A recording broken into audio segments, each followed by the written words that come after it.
Welcome.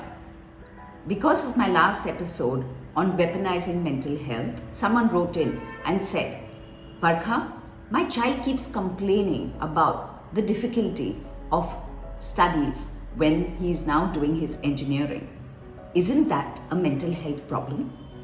I smiled as I read because maybe that's exactly where people are faltering.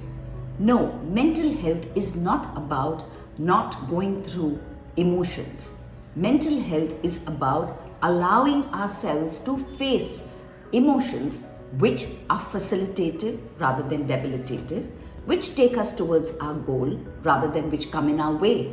And I think that is exactly where some of us are making huge errors, because the minute we experience some emotion, in this case, the difficulty possibly creating some kind of frustration in this child, he begins to believe that he has a problem.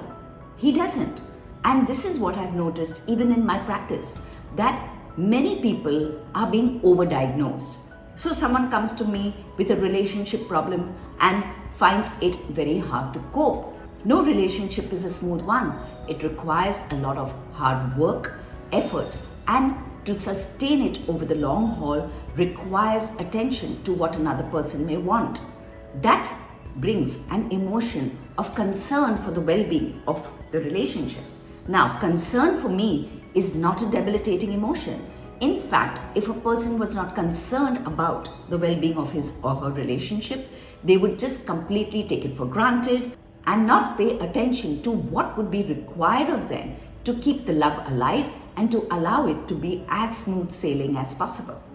So, maybe it's very important for us to understand what is mental health.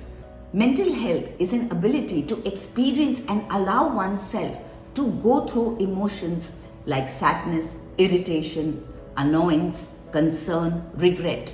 Yes, they may all be negative, the ones which I just stated, but they are not mental health conditions that require any intervention. And I think today that's the problem. Human beings are trying to numb themselves to not experience any emotions. They don't want to feel sad, they don't want to be irritable, they don't want to have any regrets, they don't want to experience any facilitated emotions. Everything now is about positivity, and it is this desire for positivity to feel no negative emotion which is, I think, making people very afraid of emotions which are actually very healthy for us. So many a time, an overdiagnosis of normal, healthy, facilitative emotions are being tagged as, oh, you suffer from depression or you're suffering from anxiety, when actually none of it may be true. So pause, review, step back. At the end of the day, the distinguishing feature between an animal and a human is in his ability to feel. Don't take away feelings and park everything at the feet of mental distress. Feelings is what makes you you. Please revel in it and please allow it to make you a human being and not an object. If you like what you hear, please do hit the like button. Please do share my video, and of course, continue to write to me at varkha@varkhachalani.com. Till next week, it's goodbye and thank you.